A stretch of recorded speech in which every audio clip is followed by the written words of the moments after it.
Okay, welcome back. In this video, we're gonna try to solve the following.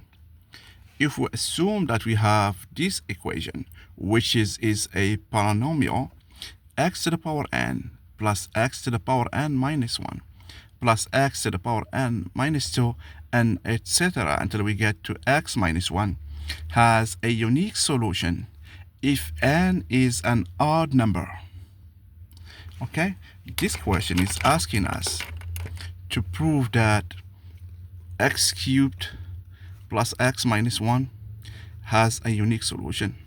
X to the power 5 plus x to the power 3 plus x minus 1 has a unique solution. X to the power 7 plus x to the power 5 plus x to the power 3 plus x minus 1 has a unique solution. So that's what it means exactly. In fact, if n is even, we can have two solutions. Okay, in fact, if for x squared plus x minus 1, we have two solutions. Okay, we can just use the discriminant and find that it's not true for n when n is even.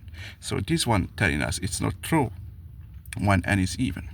Okay, so the issue is that how can we prove that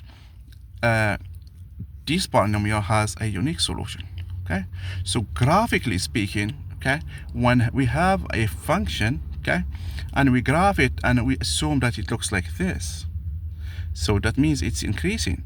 It hits the x-axis on this point. Let's call this point alpha. Okay, so alpha in this case, what's wrong with this one? It was working.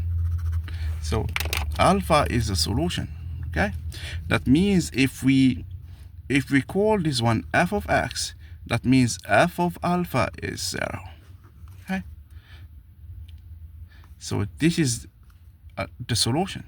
So to prove that this one is has a unique solution, we can find some alpha here, okay, and show that the function is increasing. It could be that the function is decreasing, like in here. This is not a function, so I did it badly. So in this case, let's call this one beta, and this is g. So g of beta is 0, but g is decreasing. Okay. Sometimes some functions, they might have one unique solution, but they are not increasing or decreasing. Let's say we have f of x is x minus 1 squared. Okay, so f of 1 is 0. So that means a solution. But what about the graph? You remember the graph, okay? So you remember the graph that it's like this. So it's increasing on one side and decreasing on one side. Okay, so to make sure that we have to answer our question, we're going to use a theorem called the intermediate value theorem. What does it say? It says if we are given a continuous function, okay, let's say for now that we are working only on this interval a, b. It's continuous, okay, and if there is a certain number n on here, that means it's between this f of a, this is f of b. Okay, if there is a number n in this interval, f of a, f of b, okay, then there is some number here in the interval. There is some c. There is some c in this interval a, b, such that f of c is n. Okay. So a good way to think of it is, if we have a set of windows and all of them get hit once by someone, then there is someone who hit that window. Well, now we're going to say this guy did it. Okay. So what happens when n is 0? When n is 0, that means f of c is 0. That means c is a solution for the polynomial, for this function. So when n is 0, so think of n as you're sliding it up and down. And when it is 0, think of it here. There is this number here. In fact, there is this number, the 0 that corresponds to it. But we can think of some other functions like this. Okay? So here, there is my n. There is this n that's 0. Okay? So when n is 0, there is this value here.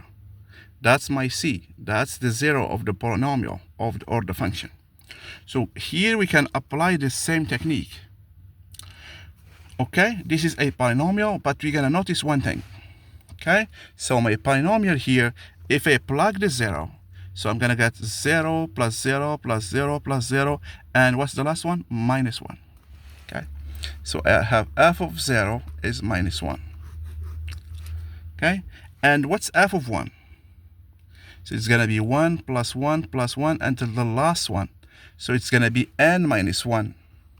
So f of 1 is n minus 1. And I'm assuming n is greater or equal to 1. Okay? That means here in this interval between 0 and 1, okay, there is a number. There is a number, okay, between 0 and 1 such that f of that number, let's call it alpha, is 0. According to the intermediate value theorem. Okay, between 0 and 1. So if we compute, okay, let's see it this way. So here, assume this is my function. This is 0 and 1. F of 0 is minus 1. And f of 1 is some value here.